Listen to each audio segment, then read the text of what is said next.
Thank you everyone for joining us for this webinar, A Brief User's Manual for a Lighting Career, presented by Benny Kirkham. My name is Laura Lawrence and I'm the Global Marketing Director at Harman. Just a few things before we get started. Everyone on the call is muted to keep down noise levels during the webinar. However, there is a Q&A function where you can submit your questions to the presenter and he'll try to answer as many questions as possible at the end. This webinar is being recorded and the link will be made available a few days after this presentation. We do have a number of other webinars taking place over the next few months for audio, lighting, video, and control.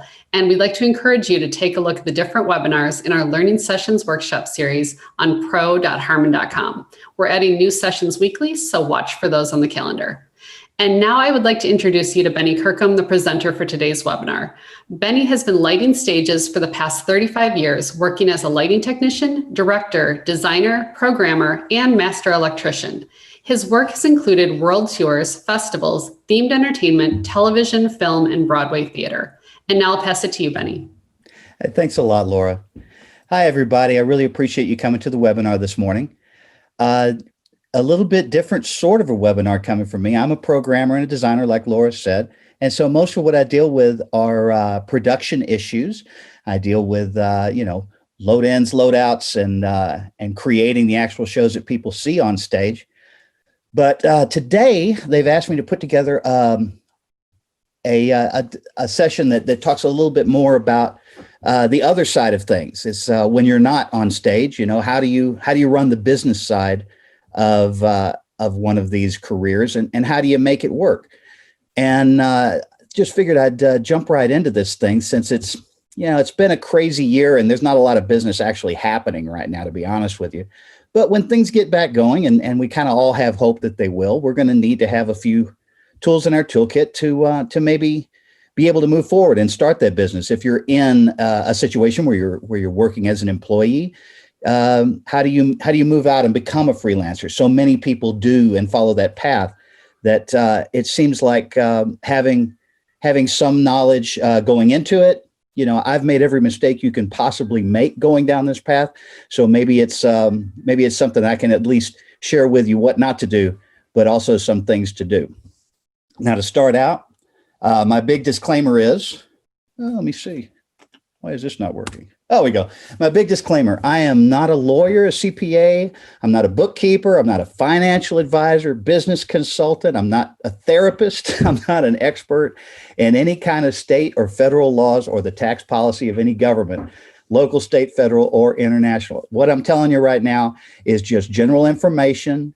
I'm going to urge you several times during this presentation to seek out professional help of people who went to school for years to learn how to do this stuff. I'm talking CPAs, attorneys, tax consultants, bookkeepers. These people know the details of what I'm talking about way more than I do. I've certainly taken advice from these people to form my opinions of how I run my business, and I would urge you to do the same. If you don't, you're really selling yourself short. All right. Just the basics of how our business works and what makes us maybe a little bit different than other industries. And that's choosing a career in the arts has challenges and rewards that few people outside our world understand or can even appreciate. We got long hours. We got time spent away from loved ones. We've got occasional, intense stress, and some of these shows, it adds up. It can wear away at you no matter how tough you are. Doctors don't understand why we need to change appointments that we've scheduled in advance at the last moment. If a job gets in the way, we understand. Parents and family are confused that we spend the winter holidays. They're fielding calls to try to sort out a New Year's show. And when you go to try to take out a loan on a house, the bankers and your mortgage lenders, they're used to speaking with store managers, firefighters, teachers, chefs, other easily described occupations. They look at us and they say, what you're talking about is a real job? And it is, but not a lot of people understand it. And so it involves a little bit more of an individualized approach in how we conduct business. And some things are just common business knowledge, and other things are unique to us. What are some of the things that are unique to us? Our industry has high employment, way higher than usual right now, but it's always got a certain amount of churn. You've got people moving from project to project, from job to job, just because of the nature of the business. And so you've got a lot. You would have a stack of 1099 forms, or sometimes a stack of W-2 forms at tax time every year. You've got barriers to entry. There's not a lot of clear, there's more than there used to be, but there's not a lot of clear career paths to get into what we're doing. When you start out, a lot of the pay is internship type pay, or it's quite low. Once you have a job, once you are working regularly, the amount of time that you spend with your family and your loved ones can be scarce. And like I said before, that high unemployment leads to low job security. You always have to be looking for that next job when you're on the job that you're on. And that's not for everybody. Once you get established, even if you're well established, it can be difficult to get access to credit because the loan officers, the underwriters, they don't understand the job, and they see red flags in the high unemployment and the low job security. And the fact that they've never heard of it being a real job, that can be a real problem for people like that. Insurance works the same way. And as I said before, there are very few, if any, established career paths. Well, thanks, Benny. Now I'm sad. You got any good news, or is everything hopeless? If, despite the obstacles, you're still the sort of person to press on, if you skipped ahead, ignored all the challenges, and found yourself in the industry already, this presentation may give you an idea of ways to improve upon the success you've had, maybe make things a bit easier, improve your output so that you can chase more projects. For the purposes of this webinar, I've focused primarily, but not exclusively, on the life of a freelancer. That's a category that a lot of us fit into. You don't collect a regular paycheck. Perhaps you receive one or more 1099 type tax forms that indicate you're an independent contractor. We'll talk about how governments perceive your work and how to look at making some decisions on how you can function as a micro business within this industry, because that's how they would categorize a company unit that only has one or very few people in it. All right, how can we make it work anyway? First of all, you want to apply the best practices to your business. You'll learn this in any business school or any business program. You want to always be on time, obviously, and on time counts as far as, showing up at a venue. It has to do with turning in any plots on time, any paperwork, returning phone calls. It all kind of falls into that same category. Responding quickly to problems and requests. Well, that goes along with always be on time, doesn't it? It's just a matter of being responsive to your clients, no matter who they may be, and dealing with problems, whether they're of your making or maybe of other people's making or of no one's making. You respond quickly to those sorts of things. And that's just the sort of people that generally respond to this industry are the sort of people who are always on time, who are very conscientious and respond quickly to problems. Communicating is another thing that some people do better than others, but work on, if you don't feel like you're a good communicator, if things tend to surprise you coming from your clients, then I would definitely work on your communication skills.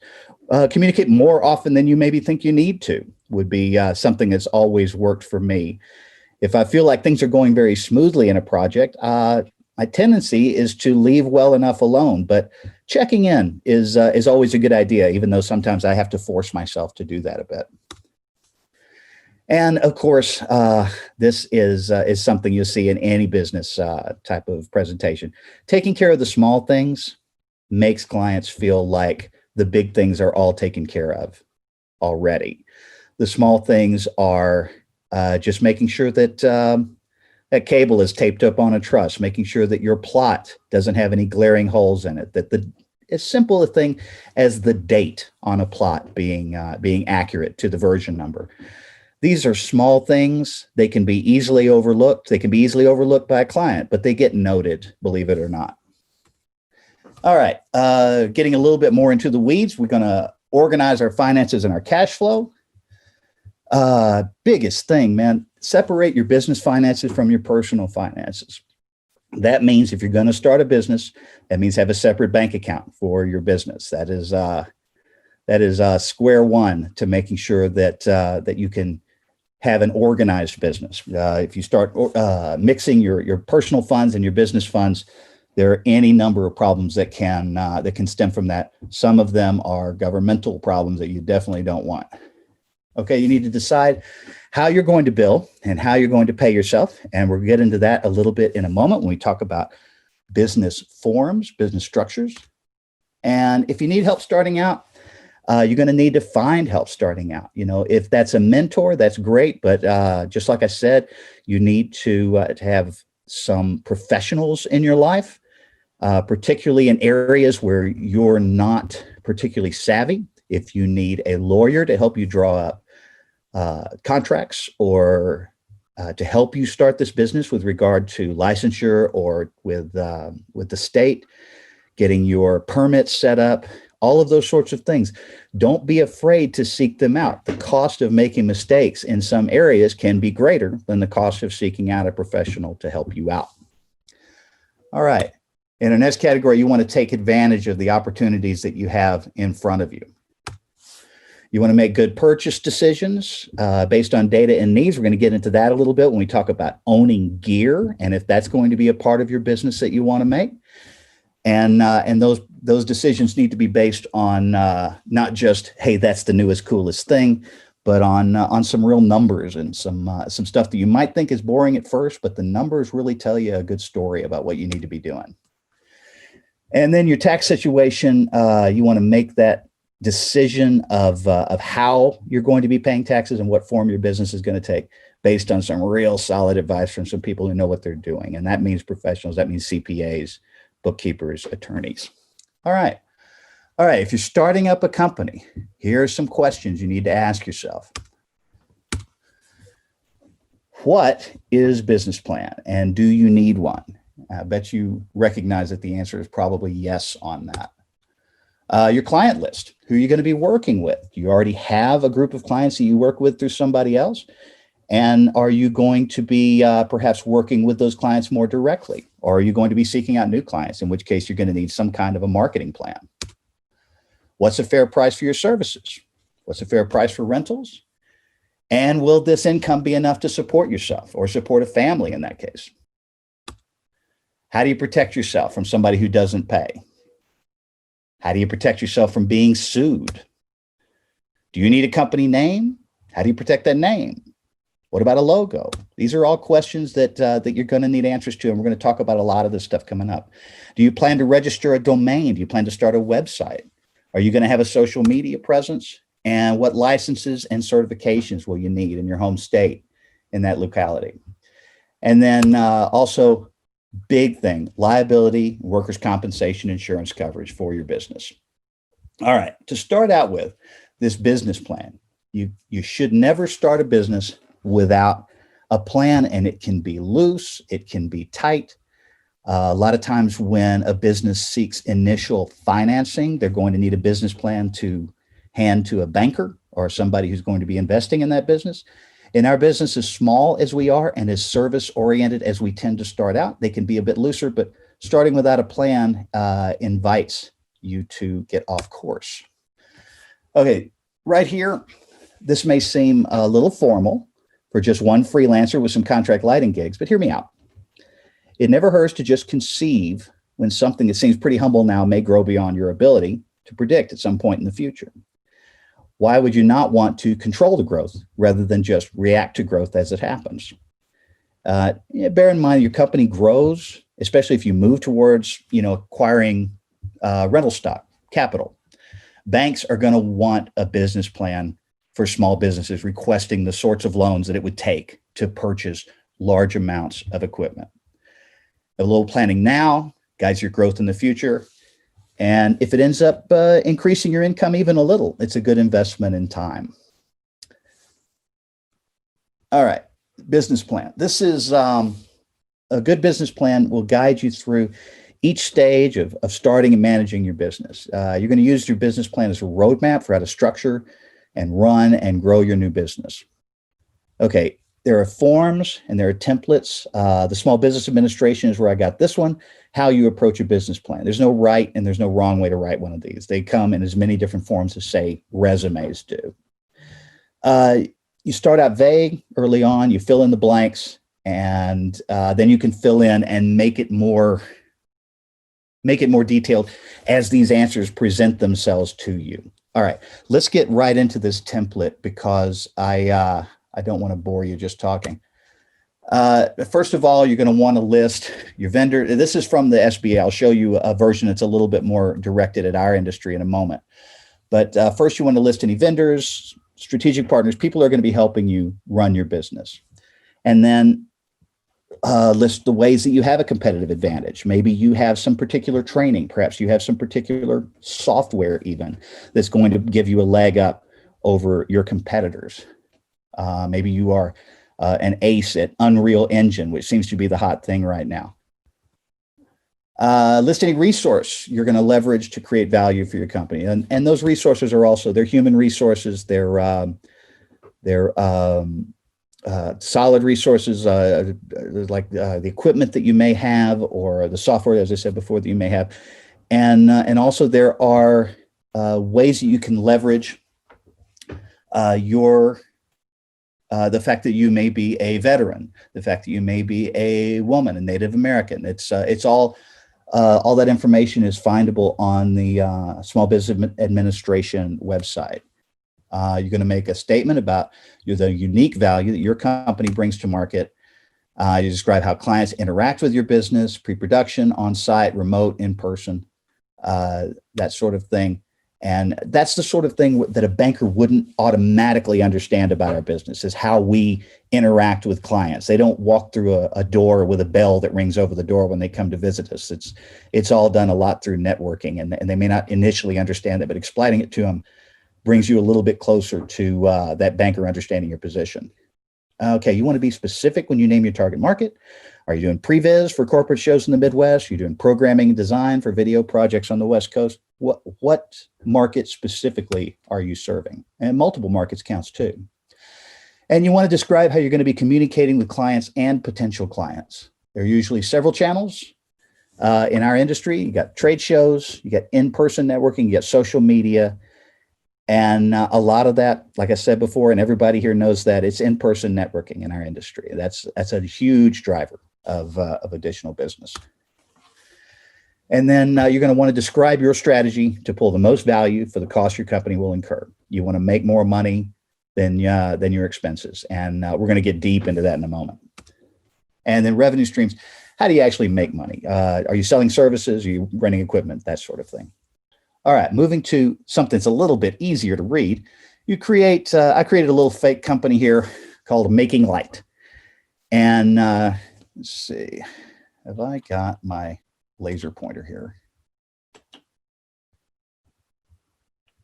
Got it. I always forget to do that. Okay, so if you look up here, your identity is just very straightforward, theatrical and event lighting company. You're here to solve a problem, so this is the problem. Clients are looking for a high quality design solution. Well, we could be a solution to that. You want to apply a one-stop concept to executing design services using our elite best practices and our award-winning design team. You can use your big words on one of these.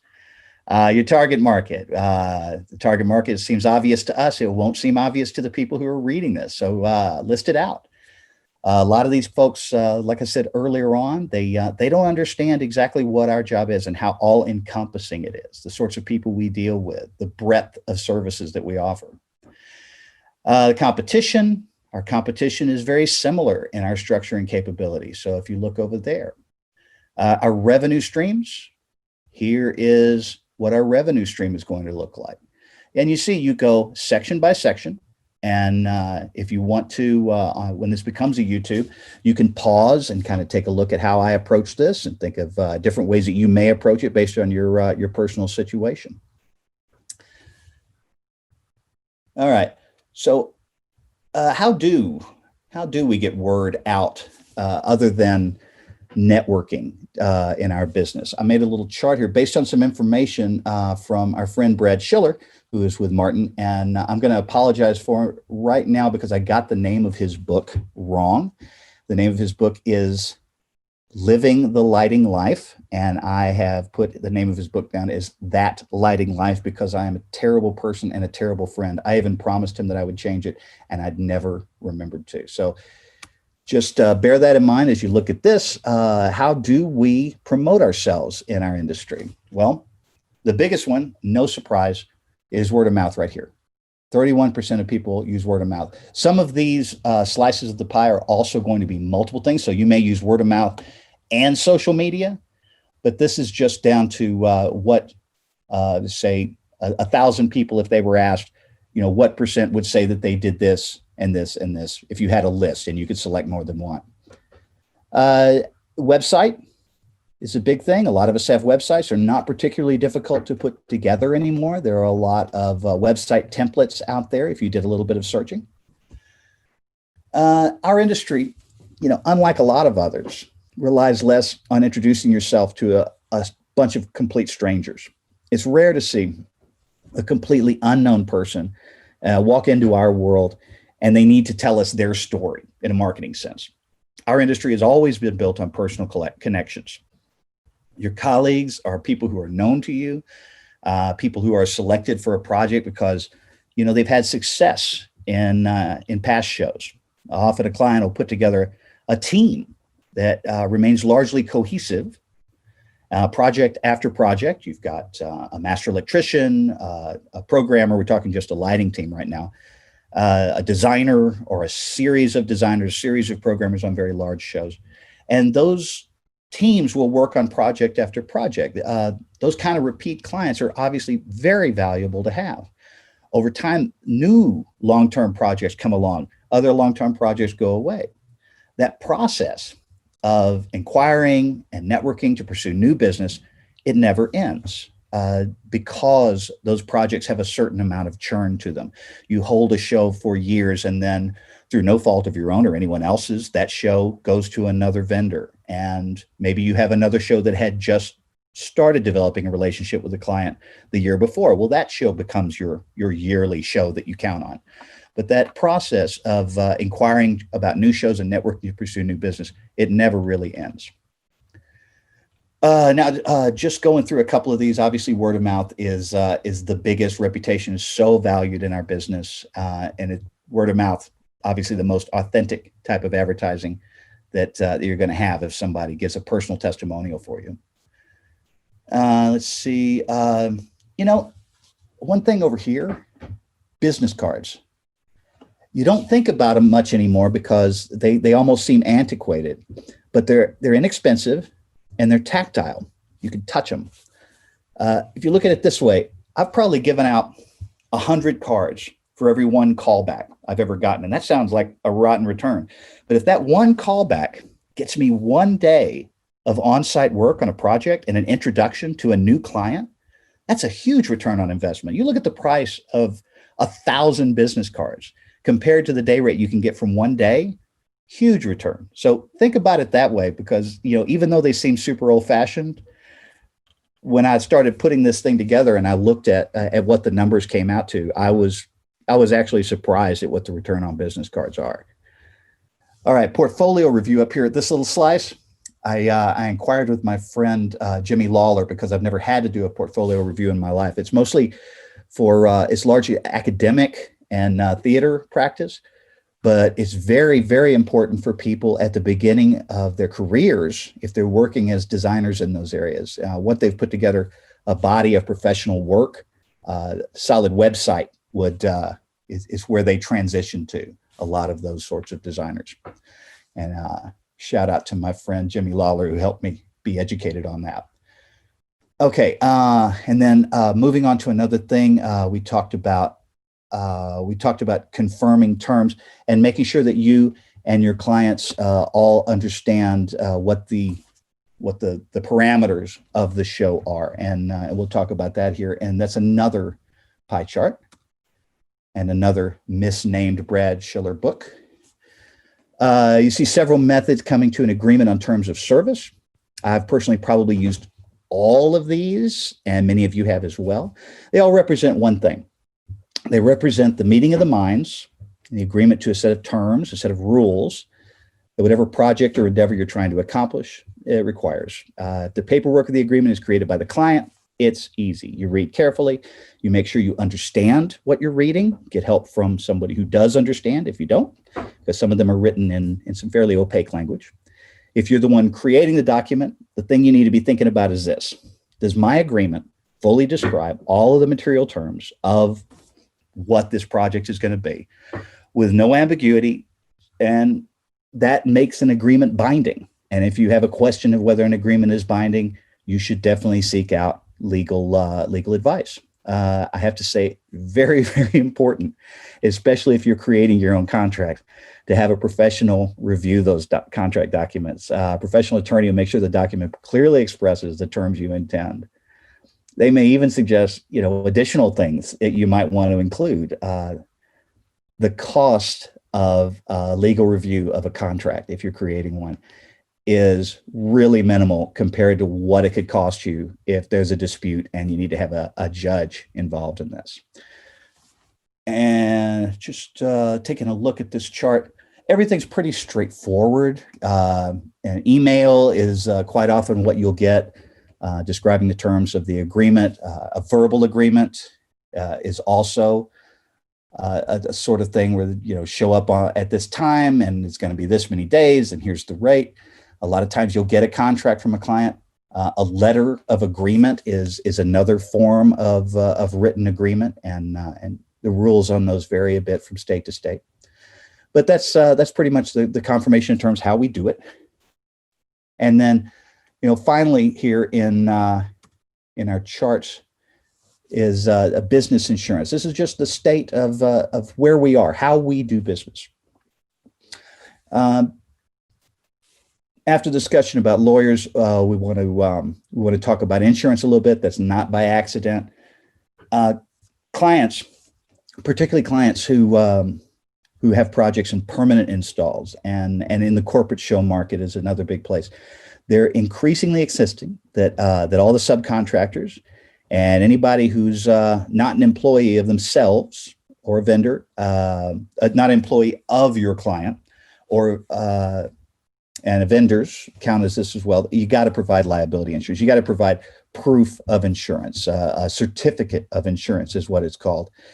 And so that's become a bit of a barrier for some small businesses who have difficulty finding insurance. This survey doesn't break out the different kinds of insurance that may be necessary for your particular situation. And that choice, say it with me, should be made after consultation with a knowledgeable professional on your company's particular exposure. Okay, here's a few types of insurance products that an insurance professional may recommend for you. They may recommend that you get a general liability policy. That's a very popular policy, and that's going to protect you from any liability that may fall to you, whether directly or as a result of being a part of a show where a liability claim comes up. Workers' compensation is another one. That covers medical expenses as a portion of lost wages, rehabilitations and death benefits. If an employee, that means you, should get injured or become ill on the job. And then a third, and this is not a complete list. There are other types of insurance, but the third one, which is a major one, and I wanted to mention to you, is this errors and omission. It's also known as professional liability insurance. It protects your business and your reputation in the event that a client or a customer files a lawsuit against you. Get with an insurance professional and just find out what all your options are and what describe to them what your business is. Business plan helps, and find out what your exposure is to these things. All right. So professional services that we've talked about here, big one is CPA.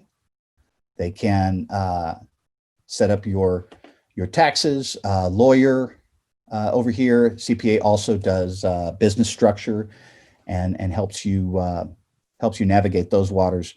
Lawyer is a good person to have around. Financial help, I'm not sure if that would include a bookkeeper, but often I imagine it would, maybe a financial planner. And here's your website designer over here. Another person, maybe not somebody who went to school quite as long as a CPA or a lawyer, but somebody who has a very specialized set of skills that can help you if you don't already know how to do that stuff. So something to think about. All right, your takeaways from all this professional services talk is this. There are key people who can help you at certain stages to get your project launched. You should add them as you need to move forward and as those questions need to be answered. They each have specific skills that are appropriate to your launch process. All right, so attorneys, this is what attorneys do: their legal consultations, their defense against lawsuits, contract drafting and review, business formation, regulatory compliance. CPA will help you with tax consulting and preparation, helps you with forward planning as you scope out what your revenue is going to be going forward. They can help you with that sort of thing as well. All right, your bookkeepers, your bookkeeping service, cash flow management, talk about cash flow in a moment, your HR, they can handle payroll for you. Payroll can be very complicated. Your website manager is going to update your digital footprint of the company, manage social media, and make sure you've got a very professional looking website. If you've got a website that looks like it uses the latest technology, it's interactive, it makes a big difference in how people see you because that's their first impression of you. Okay, a lot of people have a business manager. You know, they do handle your marketing, they get you introduced to people, they do business development, and they help negotiate the contracts. If you're not comfortable negotiating the contract details, business manager is maybe a good choice. All right, so getting back to how the business runs, it's all about money in and money out. Booked a gig, now what? The moment when you realize you need to be organized is when you suddenly realize you're under pressure and not nearly organized enough to get through it. Let's start with the basics. In order to be a functioning business, whether you come up with a catchy production company name or just doing business under your own name, is that your labor and your capital, your rental stuff, generates revenue, or at least it should. Most freelancers is going to come, your income is going to come as a result of one of two things. It's going to be your labor as a master electrician, as an electrician, as a programmer, as a designer, in lighting sense. That's what we're talking about there. And that's a function of time and days. And your capital. You're going to be renting equipment to the production. If that's part of your business profile, then you're going to make money doing that too. And they're treated a little differently. Your expenses will tend to fall into one of five main categories for small business. You got your monthly expenses, utilities, and rent, and some software licenses as well. Your capital, which is your large purchases of assets, that's going to usually come in the form of debt unless you have a tremendous amount of cash on hand. Your taxes, we'll talk about taxes in a bit. And your long-term obligations, which are some business startup loans and that sort of thing. Okay, revenue. We talked about labor and services. Those are billable tasks performed within the scope of your relationship to the production. Usually calculated daily, invoiced at the end of a short project. Or it could be, in some situations, I've invoiced weekly for longer running projects. And they're going to include on-site time in production and pre-production work. And can be time invoice for just yourself, or if you've got subcontractors, you will be listing that time as well in your invoice. Over here under rentals, you're going to have income from rental equipment. It can be complete systems or as detailed as a pair of consoles or a set of testing equipment. This is usually calculated daily or weekly, invoiced at the end of a short project, or just like in laborers, can be invoiced weekly for longer running projects. And that's going to constitute any billable hard asset, which is a thing that you can rent that is worth money of value. And that's rented to the production under an agreement. And those agreements are just like labor contract agreements. And it can be rented out without you showing up. It's just called dry hired. And that you might want to have a little bit different agreement if you're going to be dry hiring equipment because you won't be there to manage that equipment. All right. And what does a sample invoice look like? I put together a sample invoice using my bookkeeping software, and I want to let you know that none of these prices are necessarily real world prices. But just to throw some numbers down on the page, the project is, as you can see right here, Anastasia. That's a real show. I've had nothing to do with that show. I had worked on a show called Anna Karenina, a ballet, a couple of years ago. And I saw that and I said, well, I'll base it off of the Anna Karenina invoice. But then I said, I'll change the name to Anastasia, not realizing that that is actually a Disney Broadway show. And so my apologies to anybody who actually worked on Anastasia. Some elements that you're going to want to have in your invoice are your project name.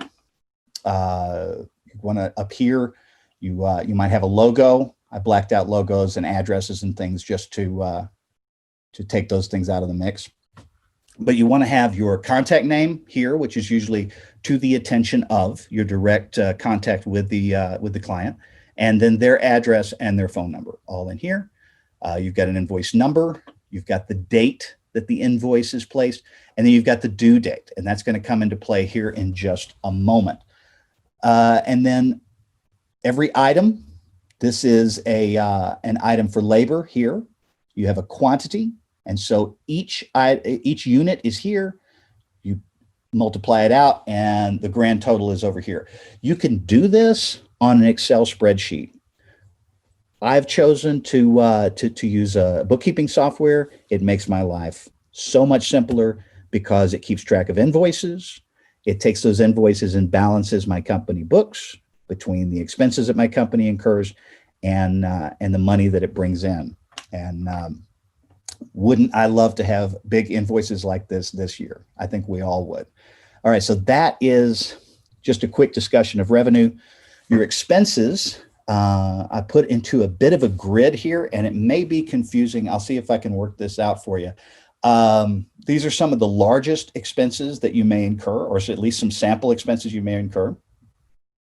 These are the types of expenses. So if you look at office rent, it's a variable expense, which means that it may vary over the course of your business. You may move your office to a smaller space. You may change how you're storing equipment. So those sorts of expenses are variable. They're incurred monthly.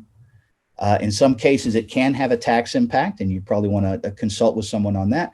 And it's not deferrable. You can't pay less this month and make it up in future months because the cash flow has dried up. So that's something you count on paying every month regardless.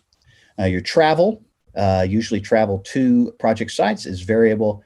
It's going to vary very widely month to month based on where the projects are. And so those costs are going to go up and down dramatically. A lot of those are reimbursable to your client. Has a large tax impact. So you want to look into that and how that affects your tax situation. And are they deferrable? It's possible to defer travel expenses using credit. And software licenses, they're variable. You pay them monthly, annually.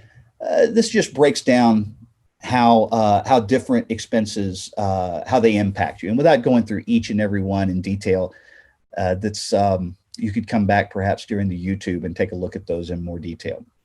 Let's take a look at our cash flow.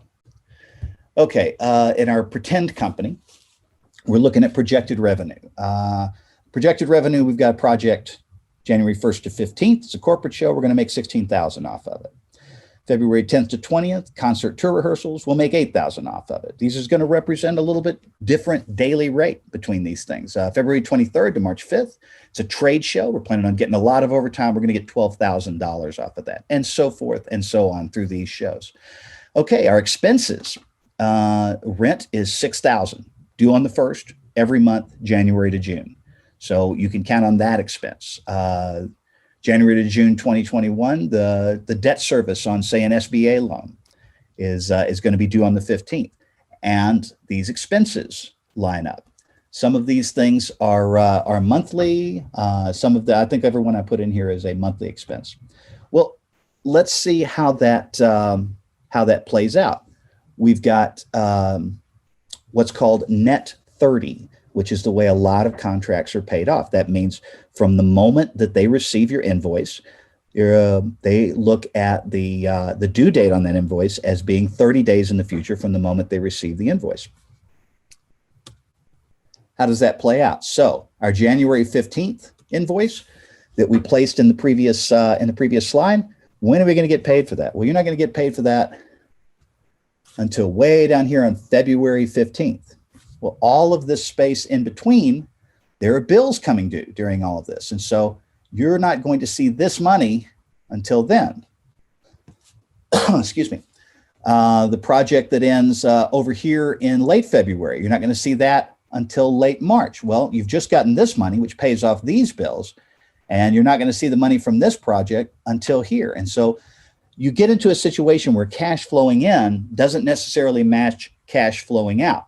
And then you get into a situation with some clients that's net 60. So 60 days after they receive an invoice, you get payment, or 90, which can really create some cash flow problems if you're not prepared for it. Let's take a look at net 60. You're not going to get paid until for a March show, early March show, net 60. You're not going to get paid until early May.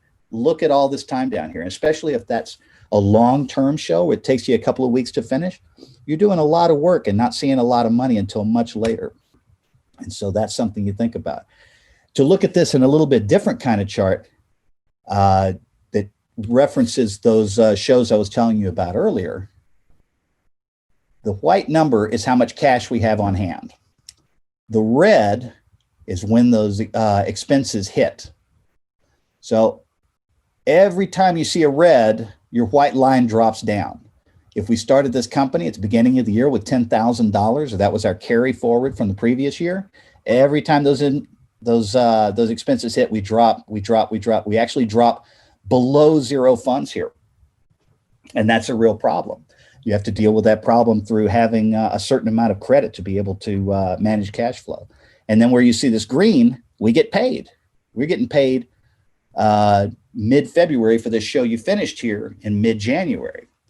And so, as you can see, the cash drips away until another infusion of revenue and another infusion of revenue. By the time you get here into May and June, life's looking pretty good. You've got this. Now, smoothing these numbers out is largely a function of planning and of negotiating in some cases your payment details and your payment terms. Excuse me. And in some cases, it's using credit to smooth these out. Rather than taking these expenses as a cash hit, you end up taking them and putting them on credit to defer those payments until after this green line. If you took all of these payments here that are net 30 and you made them net 60, take a look at what the chart looks like.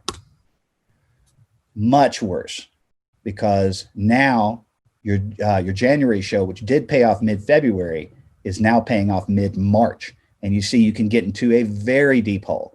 Even if you're using credit to smooth these numbers out, you've got you're going to be paying a lot in interest to get down to here, and then you're just barely recovering before you go below zero again. So this is definitely something to forecast the revenue you're going to get and plan those expenses. If you're able to defer any of those expenses, it's a good thing to try to do. Okay, that's it for cash flow. Keeping track of payments, payroll, taxes, invoicing. That's the work of an entire department in larger companies. As a micro business, these tasks are going to fall to you. Fortunately, there's ways to streamline these workflows so you can focus on the parts of your job that you enjoy. A good bookkeeper, keep track of balance the amount going out of and into your business, produce useful aggregated information that you can use in credit applications and tax filings. If you feel confident enough, there's widely used bookkeeping applications you can train yourself to use. Some of those applications offer live interactive assistance from professional accountants, and they charge a fee for it, but it's pretty convenient. Tax compliance works pretty much the same way. There's tax software that's available that can guide you through a tax filing. Also with technical or user support. All of those items, as complex as they are, there's professional services that can help you with all of these things. Your regulatory compliance, you can work through it yourself, but if you have any questions or if you feel in the least uncomfortable about it, you need to consult with somebody who knows what they're doing. Payroll can be very complicated. Using a bookkeeping service or a payroll service is the way a lot of people go, just because, especially if you're paying yourself, there's a lot of complexities that come down to how paychecks are, the withholding is figured on them, that the taxes are paid on them, and falling out of balance on those numbers can be really problematic with regard to the government. And then human resource compliance. Believe it or not, even with a one-person operation, you have to rely on human resource rules and laws. I have to write letters to myself, even though I am the only employee of my company. Dear Mr. Kirkham, blah, blah, blah, blah, blah, signed Benny Kirkham. It's crazy, but it's what we have to do. So you either got to get really up to speed on the rules, or you have to find outsource or find help to get you through those things. And finally, web development. I'm no expert when it comes to developing websites, but I know that some people are. And when I need help with those things, I consult those people. All right, so you know what cash flow is. We know about revenue and expenses. Another thing that comes up a lot are business structures. How are you going to structure your business? We all have heard about sole proprietors and LLCs and S corps and all of that sort of thing. Just a quick rundown on all of these definitions. The sole proprietorship is how a lot of people start out. You own an unincorporated business yourself. Super easy to form. In fact, if you are working not under any corporation or any incorporated business, you're going to automatically be assumed to be a sole proprietorship. Your business assets and liability are not considered legally separate from your personal assets. And you're going to have difficulty raising funds should you ever need to do loans. You're going to have difficulty raising funds, I should say, as a business. You can still raise funds yourself.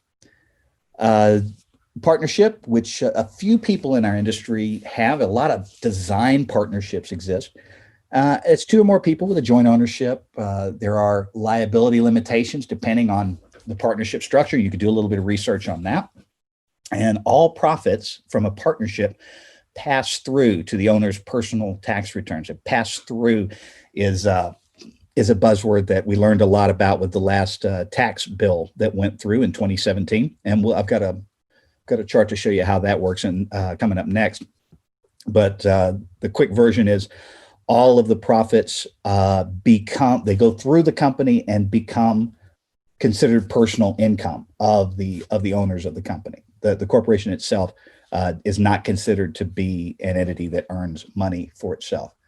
Okay, the next one over here I've got is the C Corp, or just a regular corporation. That's the Inc. If you've got INC period after the name of your corporation, you are a C Corp.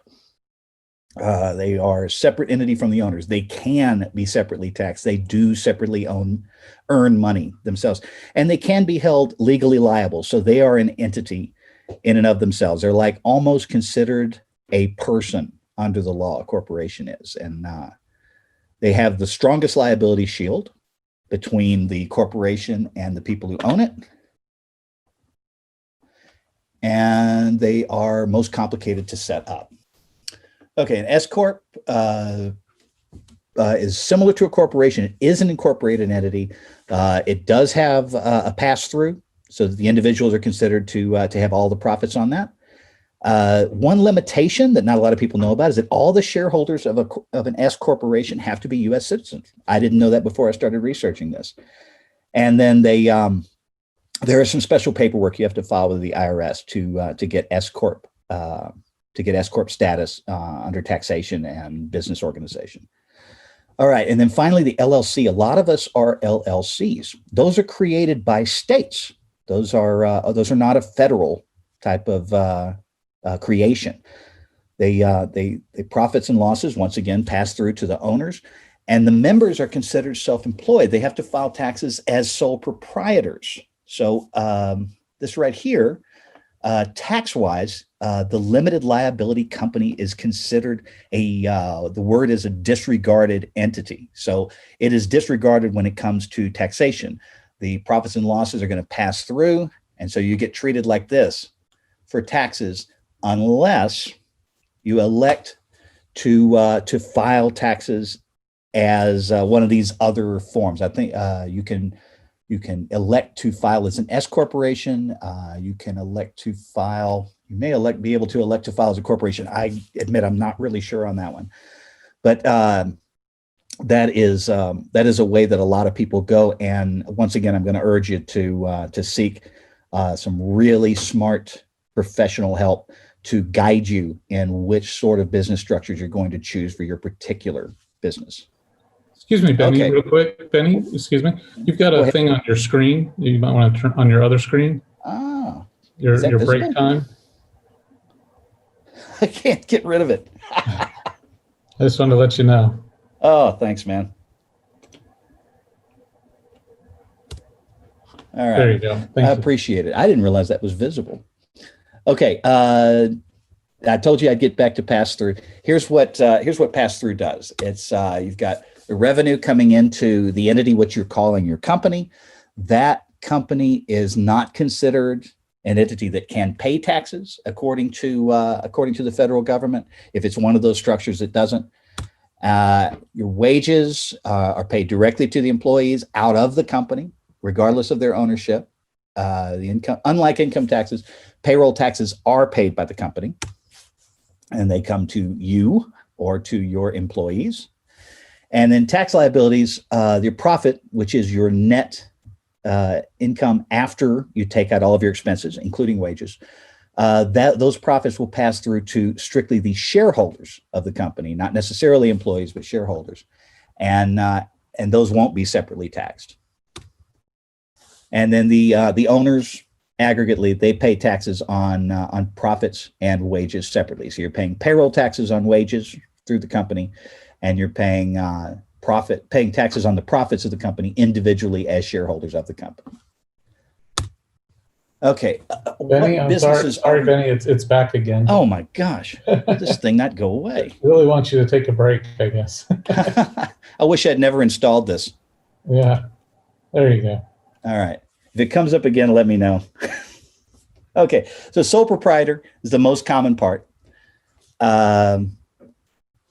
Is the most common choice that people make. And then LLC, a lot of people choose to make themselves into an LLC, and they deal with their income and taxation that way. And then full corporations, and it's not broken out here, but I imagine that is S Corps and C Corps are this slice of the pie right here.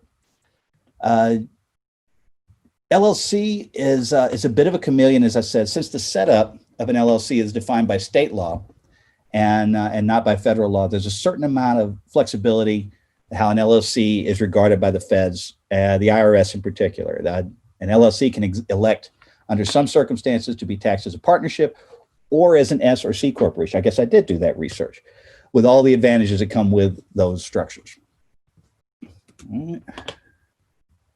All right, owning equipment. Can I make money owning and renting equipment?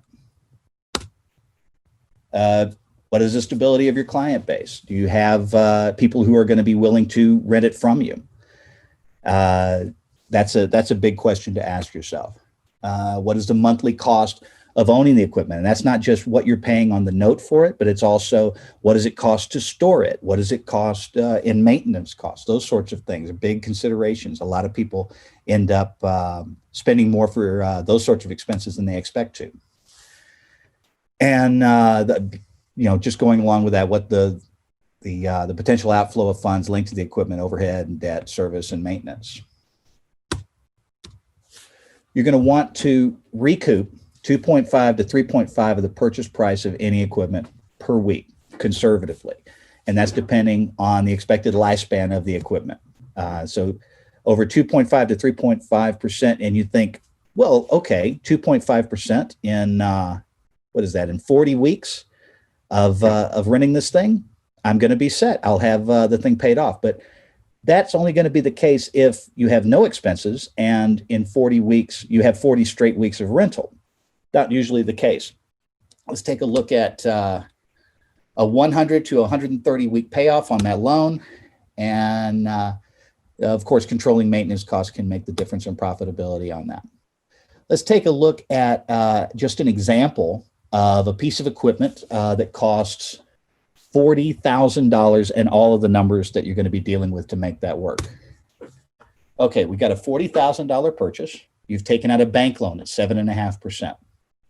Your maintenance and your overhead is going to run about 10% a year. And you're able to rent this piece of equipment for $1,000 a week, which is 2.5% of your purchase price. And let's say your equipment is booked around 50% of the time. Here's how this works. Here, these blue lines here are overall how much money you've made total on this thing. Your white lines are how much money you've spent total. So obviously you're counting on, you're cheering for the blue lines to beat the white line. You want to make more money over time on this piece of equipment than you spend on it. So here's what happens. Just over the course of a random 50% of weeks at this number, over the course of 102 weeks, you have spent $44,000 on the piece of equipment, but you've earned $47,535.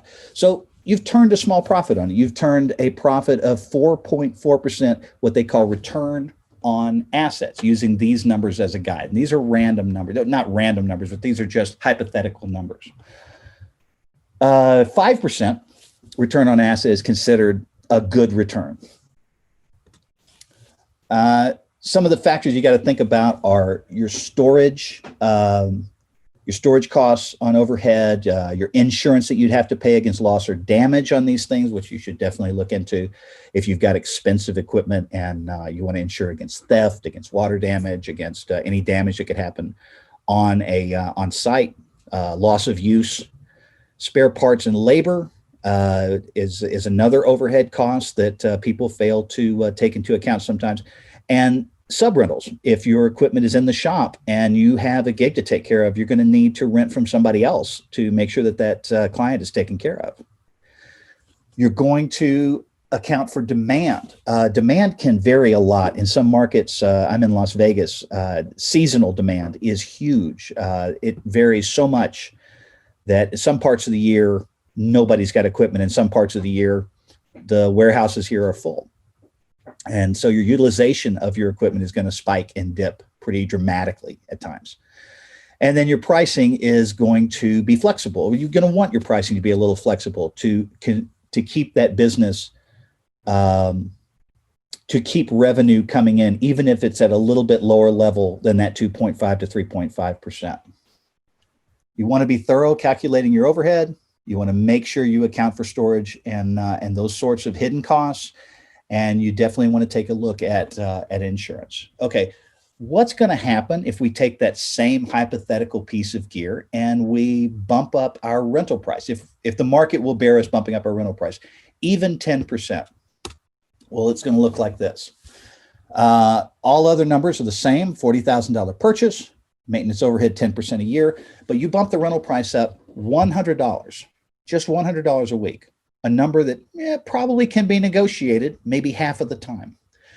You keep the equipment book 50%. Your net profit jumps from $3,535 to $8,135, which moves your return on asset from 4.4 to 10.2 over that same 2-year period. And you see the blue lines are beating the white line a little bit more convincingly here. And then finally, I want to take a look. Let's say the piece of equipment you're working on is going to last longer than 2 years. And you think about a 2-year life on some lighting fixtures, perhaps some other pieces of equipment. But let's say a console. A console might last you 8 years, 6 to 8 years and it's still essentially the same console. You just upgrade the software, which is generally a free upgrade. Let's take a look and see what happens there.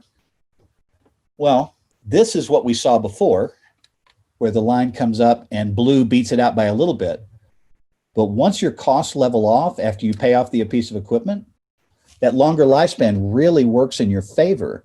Your profit, your net profit on that piece of equipment after 6 years is $101,900, which, remember, 5% is a good return on asset. You could potentially be looking at 29% almost return on asset. And this is just hypothetical numbers. You have to run these numbers yourself on any piece of equipment you intend to purchase, and seek help if you need it. But yes, you certainly can make money renting equipment. A lot of people have. A lot of people have grown their business from just a person with a console, and they pull the rest of their gear around in a trailer. Matt Shimamoto, Volt Lighting, he started off very small, and he has got a marvelous business running now, and he's got the respect of everyone around him. He takes care of his clients, and he has been very careful with how he has built the equipment that he has in inventory. He makes sure that all of that equipment is making money for him. He's a really smart guy. All right, so moving on. What equipment is going to have the best return? Here's your takeaways.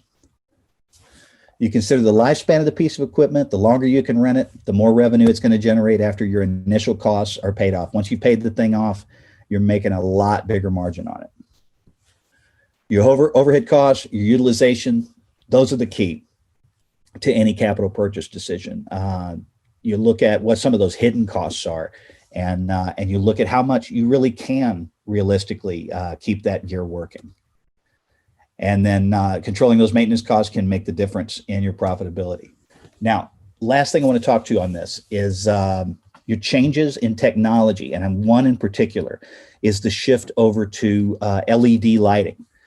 LED lighting has allowed a lot of our fixtures in lighting to have a much longer lifespan and to have much lower overhead costs with regard to some of the heat damage that hotter lamp sources used to cause, and fans that require maintenance, but also just swapping out those bulb sources over time. That sort of overhead cost does tend to add up, and I'm sure the good people at Martin can speak to that as well. All right, so that's the end of owning gear. Maybe we can ask a few questions about that when we get to Q&A. But my friend Corey Walker, who I had check out a lot of my numbers on this, he's out at Christie Lighting. He left me a quote. He said, "Good business management is a product of making mistakes and learning from them. Just make sure that those mistakes aren't fatal." And I thought that was a pretty good quote, and he agreed to let me insert it. All right, taxes. And we'll do just a quick section on some of the taxes you could be looking at. Of course, you want to have a professional look at your tax situation, but excuse me, the basics are this. You're going to be paying personal federal income taxes on any pass-through business. You're going to be paying personal, in some cases, state and local income taxes. Not every state, but most states have the state income tax. Your company, depending on how it's structured, may be paying payroll taxes, or your company may owe corporate, federal, state, and local taxes and licensure.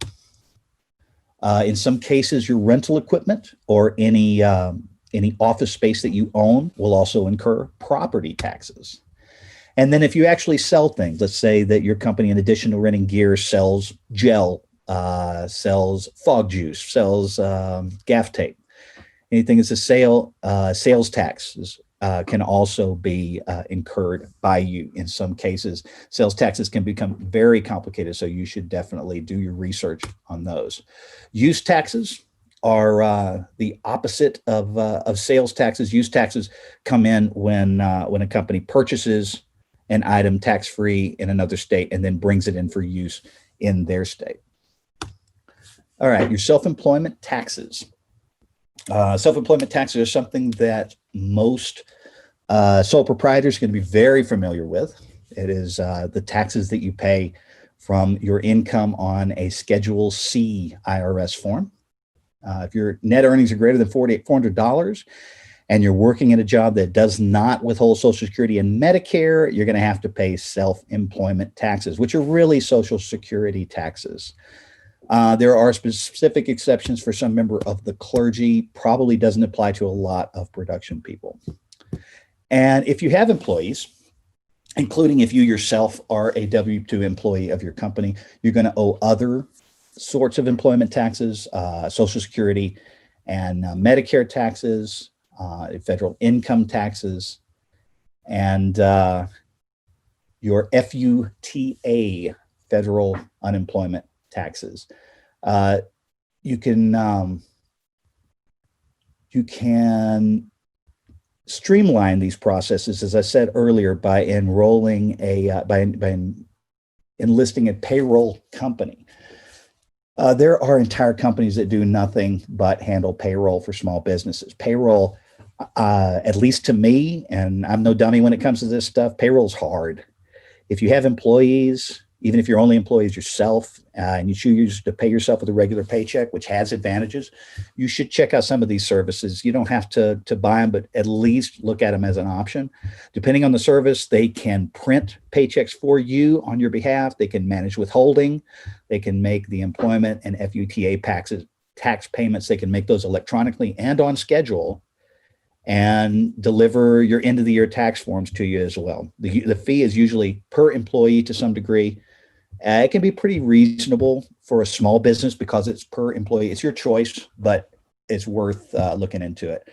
It's possible that you're much more of a bookkeeper than I am. I'm certainly not. Okay, so the income taxes that you pay on the profit of a company, as I said before, the C corporations are taxed according to the Tax and Jobs Act of 2018, the big tax cut from a couple of years ago. Corporate income tax is a flat 21%. So if you've got a C corp, flat 21%. That makes C corporation taxes sort of easy. The company's a tax-paying entity. The tricky bit gets into how it handles dividends, and it's a little complicated and wonky. I'm not going to go too deep into the dividends, but it has to do with how long that the underlying stock of that corporation has been held. And if you want a deeper dive in that, you're going to need to probably talk to a CPA. Okay, all of your pass-through entities, your S-corps, sole proprietors and LLCs and partnerships, all of those are dealt with in a pass-through way, just like it showed on that chart. And you'll receive your income on a form called a K-1, and that just gets added into your normal income, and it's taxed in that way. But it's not subject to self-employment tax because it's treated a little differently than that. Your sole proprietors are going to receive 1099s from clients, and those are going to be reporting the contractor payments to them. You'll also, if you have one of these other structures, receive some 1099s as well, just as a confirmation, but you need to be keeping track of all of that revenue from every company that you are getting paid by. That is on you to keep track of those numbers. All right, state taxes. Yes, there's more. State taxes. Some charge corporate taxes. Some states levy personal taxes, local as well, corporate and personal. Fewer local localities will charge taxes than states. In many locations, property taxes can be a factor. If you own commercial property, that's rental gear, that's an office, that's a shop, they'll subject you to annual property taxes. Those are usually assessed at the county or the civil level, not civil, at the city level. Okay, sales taxes, those are usually assessed by the state. If you sell things, you're going to be responsible for collecting sales taxes in most states. I think Oregon may be the one exception. There are a couple of exceptions. And then use taxes. I think I touched on these a moment ago. Those are used as an alternative to sales taxes. Those are taxes on purchases that you make outside the state and bring into the state. They're meant to be like an alternative tax for anything that would not have collected sales tax in the first place. So you buy a piece of equipment out of state, it's a company-to-company transaction. You don't pay sales tax on that. You bring it back to your state to use. You actually owe use taxes on that in some cases. Okay, and then finally, when it comes to taxes, we've got licensure. Some companies are going to require licensure through the federal government. You can think of which ones those would be. Pyro companies, require licensing through the Bureau of Alcohol, Tobacco, and Firearms, for example. It comes down to state licensure. States generally charter companies. In many cases, those registration and name searches for new businesses are handled through the Secretary of State for that state. So when you go searching to see if your company name is already taken, you'll be looking at, in general, depending on your state, the Secretary of State's office for that state. Sales tax also often issued by the state. Okay, local licensure. In some cases and in some types of business, local license is also required. You need to look into that and do your own research because every locality is going to be a little bit different. You're going to do your research to avoid those surprises. Excise taxes, they're also called sin taxes, and those are levied against tobacco, cannabis businesses, any place that offers alcohol, gambling, those sorts of things. In some cases, bars, venues can be subject to excise taxes. You just need to do your research on those things. And as a final thing, things to remember. You're going to want to get a tax ID number from the IRS for your business, even if you just plan to operate as a sole proprietor. If you grow, you're going to need one anyway. It's much safer than using your personal Social Security number to conduct business operations. There's a lot of forms that tax ID number ends up going on. You just don't want your Social Security number out there that much if you can help it. You want to keep a separate bank account. It may have been the very first thing I said in this presentation, but it's very important to separate your business assets from your personal assets. You want to look into it using your bookkeeping software or tax software to keep yourself organized and to keep your business under control. The complexity can drive you crazy. Keep your records secure. For tax records' sake, as well as your personal privacy and security, make sure your business records are confidential and they're secure with a solid data backup on those. The last thing you want is to have records that you need to get a hold of that are no longer available. And you want to seek, I'm going to say it again because I've said it 10 times already, you want to seek professional advice on any decision regarding your company form, your company governance, your company tax strategy, even your strategy going forward with regard to how you should pay yourself, what you should pay yourself, and any capital purchases you intend to make. If you're confused at all, just go to the pros. That's what they do for a living. All right, so that's all I have for y'all. I'd like to thank everybody for your attention today. I know a lot of this subject gets a little dry, but some of it is just information that people don't generally know starting out, and I hope that it's done you some good. All right, Benny, you ready for questions? Always ready for questions. Awesome. We do have some. The first one is asking, how do you find good professionals such as CPA and lawyers that understand our industry? That is a tricky thing. A lot of it comes from word of mouth. If you know someone who's established already, and a lot of that comes down to networking, ask them who they go to. That's exactly what I do. There's almost always a single CPA who handles taxes for everybody who does production in a certain area. I know that there's one down in Austin, in fact, that's handled a lot of my friends' taxes, and he gets it. You don't have to spend a lot of time on the phone explaining such things to people. Okay, next question is asking, in general, what percentage of your income goes back into the operation of your business? It would depend on how you've got your business set up. My business personally is mostly services. And so a lot of my net profit just flows straight through and becomes personal income. What I put back into the business in the form of making sure that my software is up to speed, that I have enough of a cushion in the business to be able to take a hit cash flow wise. Let's say you keep 50% of your net profit in the business to be ready for capital purchases, to be ready for a cash flow hit, especially in our business where things can be a crazy roller coaster some years, is probably pretty prudent. All right, next question is asking, how likely are programmers or designers sued and for what types of reasons? There is no end to the number of reasons that a person can be sued. It doesn't even necessarily have to do with anything that you yourself may do or anybody even on your team may do. A lot of times a lawsuit gets filed, and it gets filed against a great number of people who had nothing to do with it, but they were all on site at the time. There have been several high-profile liability lawsuits over the last 5 to 10 years that you can look up.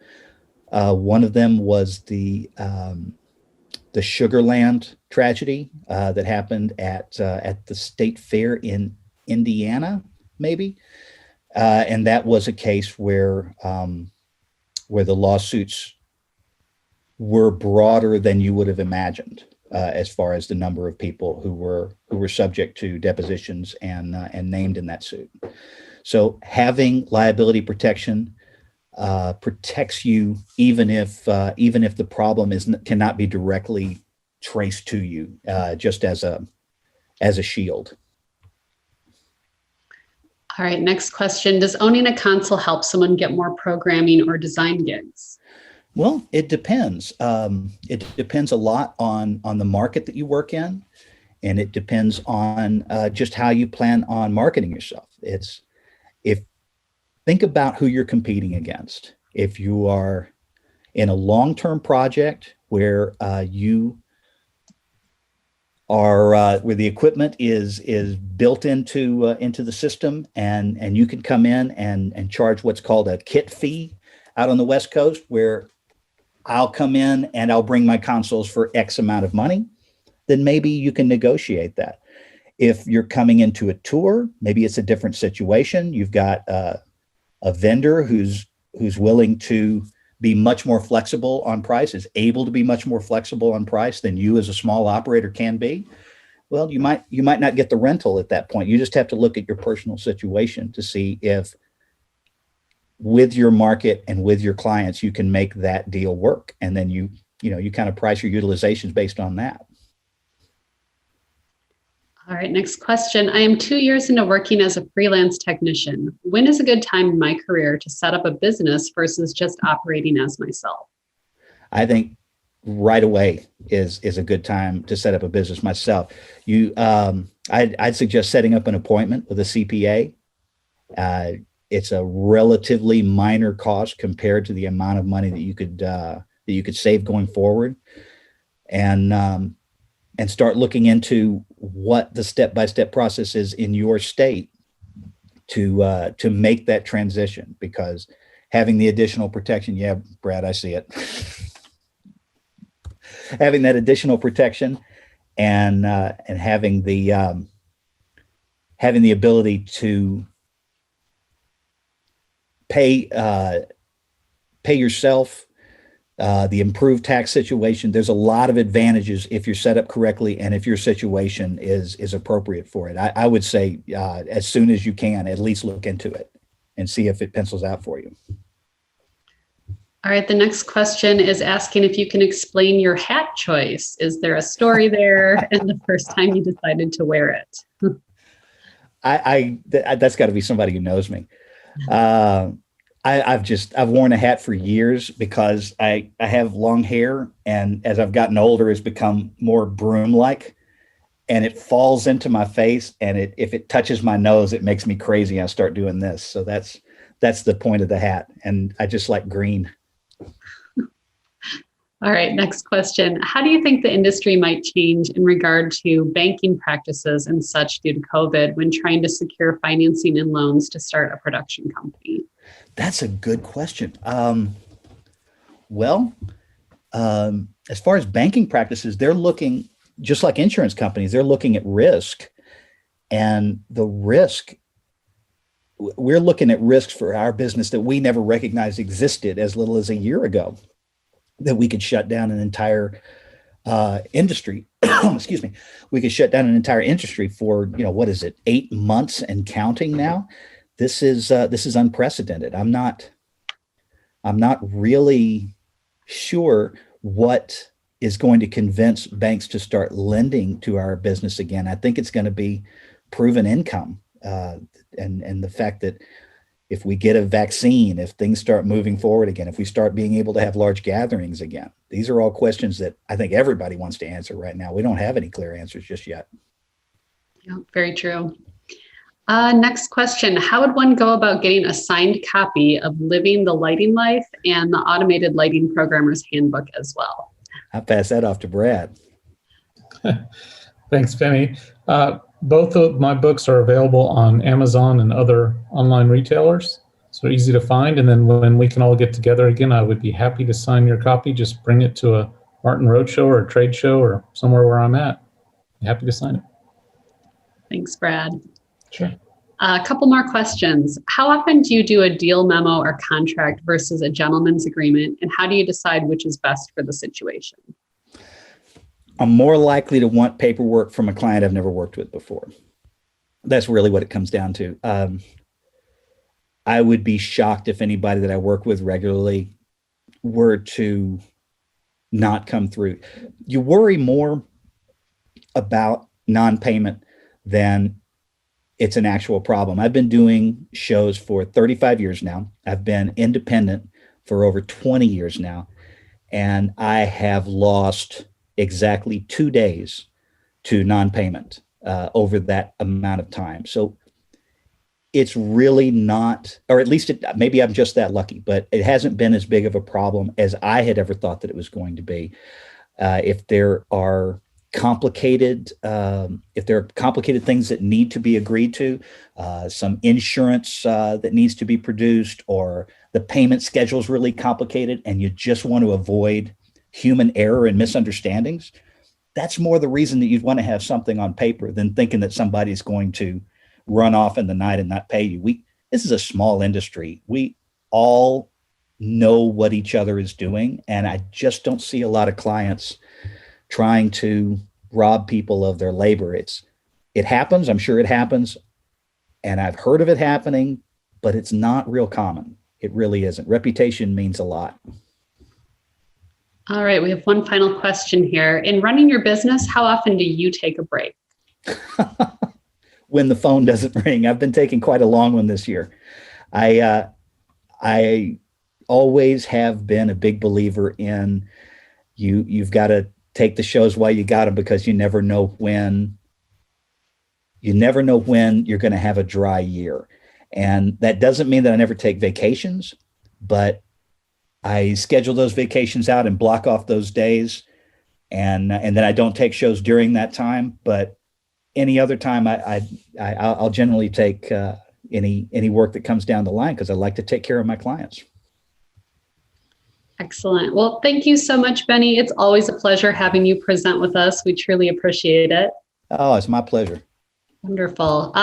In case you didn't know, tomorrow's session will be Brad Schiller presenting the ABCs of lighting terminology. So if you haven't registered, we would love to see you there. And you can register on pro.harman.com to view any of our upcoming sessions, and also to get to the link that takes you to the recorded sessions. So thank you so much, Benny. Thank you, Brad, for assisting on some of the questions. And we look forward to seeing everybody at future sessions. Have a great rest of your day. Take care. Thanks, Benny. Great job. Bye, Benny. Thank you. Bye, Heather.